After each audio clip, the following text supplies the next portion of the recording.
Welcome to this podcast by the Central Bank of Kuwait, where we aim to shed light on economic views and enhance awareness over key economic concepts and developments that stand to affect the lives of individuals and societies. Your host is Mariam Lumkhazim, economist at the CBK. The indicators and statistics developed by the International Monetary Fund to measure the performance of the external sector in its member countries are of particular importance in terms of analyzing the performance of national economy during the period for which these indicators are developed against the other periods.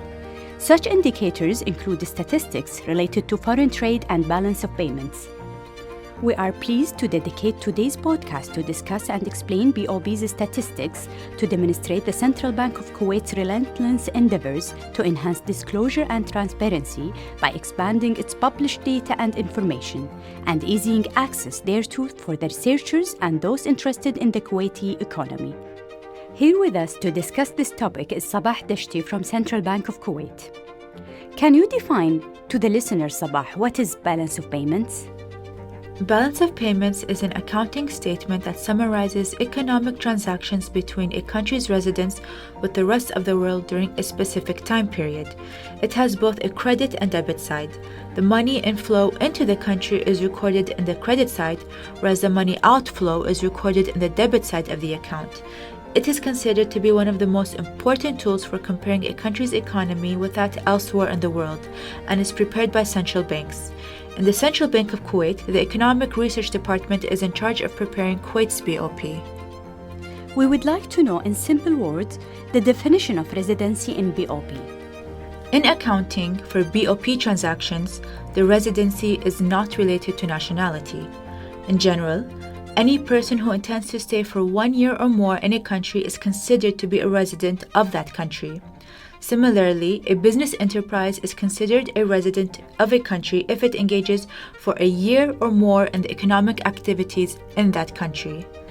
If possible, shed light on the components of the BOP statement or the basic aspects it covers. The types of economic transactions that residents engage in can be classified into 3 accounts, meaning the BOP consists of 3 main accounts, which are the current account, capital account, and financial account, in addition to the omission and errors. Explain to us the concept of the current account, its components, and the type of topics and data covered by this account. The first component of the current account is the trade balance, which covers transactions involving goods and services.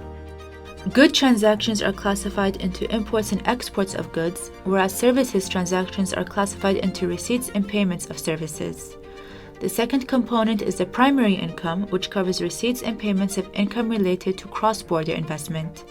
And the third component of current account is the current transfers, which includes transactions such as workers' remittances and unconditional foreign aids given to other countries. Capital account is BOP's second component. Does it differ much from the current account, and what are its components? Yes, Mariam, it is different from the current account because the capital account consists of 2 main components. The first component is the purchase and selling of non-financial assets between residents and non-residents, and this includes intellectual property rights such as copyrights and trademarks. The second component is capital transfers, which includes transactions such as debt forgiveness and conditional foreign aids. Let us shed more light on BOP's third major component, the financial account. The financial account includes financial transactions related to the exchange of financial assets and liabilities between residents and non-residents during a specific period.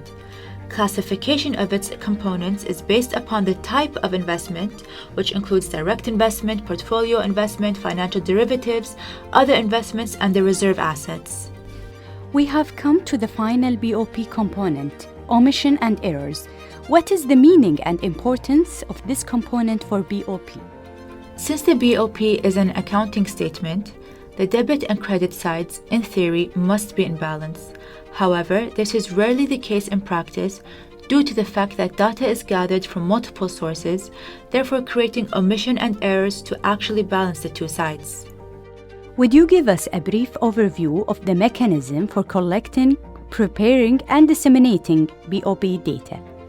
In brief, the BOP team at the Economic Research Department designs statistical BOP templates and coordinates with various government institutions and private sector companies to collect that data. After that, the team compiles the received data to prepare the BOP on a quarterly and an annual basis, which is in accordance with the 6th edition of the Balance of Payments and International Investment Position Manual, which was issued by the International Monetary Fund. Many thanks to Sabah for joining us today. This brings us to the end of our podcast. Thanks for listening.